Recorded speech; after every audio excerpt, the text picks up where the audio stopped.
can we get back to the founding ethos and spirit of what it means to be American?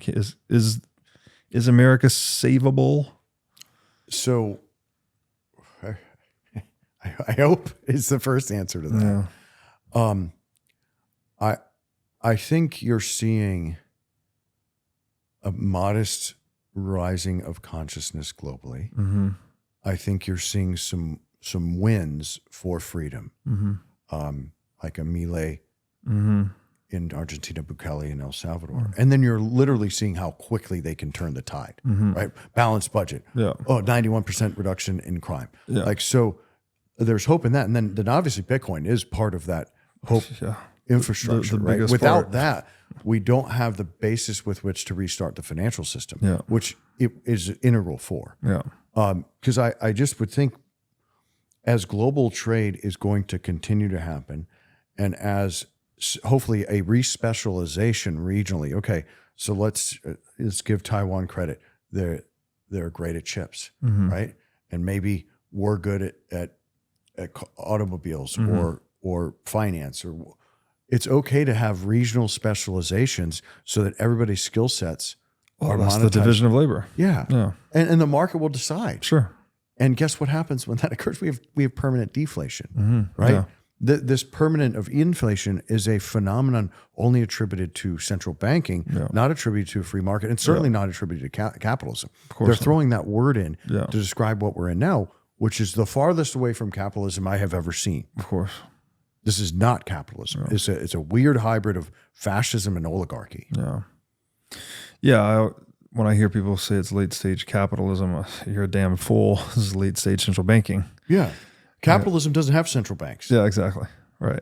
Because literally a central bank impairs the allocation of capital. As you said, if capitalism were working, the general price level would be in precipitous free fall because it would be getting better and faster and smarter at doing things. Right. Basically. That's like a physics equation. Yes. Right. that is not, you can't argue that it would not occur. Right. And deflation is good. Right. Not bad. And so that propaganda has largely just embedded itself. And back to your point about, I think it's too late.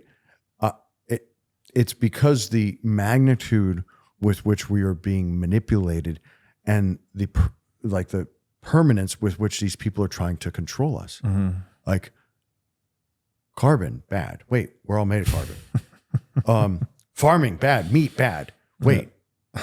Red meat's the healthiest thing in the world you could possibly eat. We've been eating it for 2 million years. We're literally designed to eat. I mean, and then I'm sitting there going, nobody has a problem with this. And so that's where I'm guilty of getting sad. Yeah. Because I want to be surrounded by people who just say enough. And the thing that is hopeful, all we have to do is opt out. There's 8 billion of us and 30,000 of them. Right. That's encouraging. Yeah. I like those odds. All we have to do is opt out. Everybody's the same. I've traveled all over the world. There's no, first off, we're all Homo sapiens sapiens, if you want to get very specific. All humans are capable of such love, such creativity, such innovation, and such harmony with both nature and society. Right. It is this source that is the primary cause of all of evil. And obviously you're going to have some tribal land disputes and this, that, but that's not a 90% occurrence. That's a 10% occurrence. Right.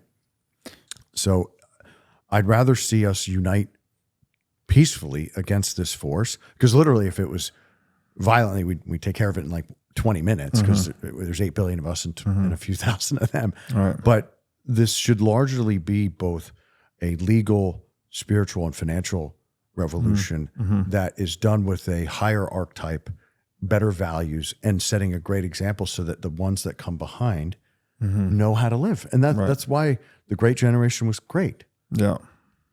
There were 19-year-old boys that were either the sons of the men that just fought World War I, or those guys also went and fought World War II, thinking it was the end of the world. Think of how spoiled our society is right now. Oh, I need water, but the university's not taking care of us. We need water bottles and vegan food. Are you kidding me? You didn't have running water 100 years ago. Please. But this is how we got where we're at. Yeah. a spoiled entitled class that's easily manipulated. It's heavy. Yeah. But I always try to look at the positive, which is identify the enemy, articulate why they're the enemy, what is the source, and then what can we use from our knowledge set to augment, truncate the negativity, and turn the tide.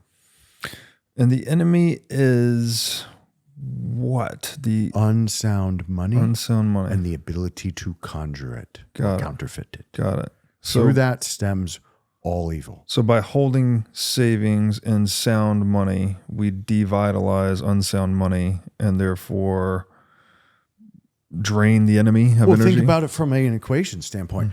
If I have sound money, right, and then there's permanent deflation, what's happening? The purchasing power is going up. You're automatically creating wealth. Yeah. So, and I'm not some like high IQ, I'm redneck from Florida, but it's literally a seesaw. Yeah. Okay, sound money, deflation, wealth creation. Yeah. What happens when everybody's wealthy? Are they? Well, I'm pretty sure, Mr. Schwab, they'd be happier when they own something. And largely, like, this is why the most success comes from having a family, because you have the motivation to work hard, provide, and you want to leave a legacy, both in spirit and in asset. So to me, it's black and white like that.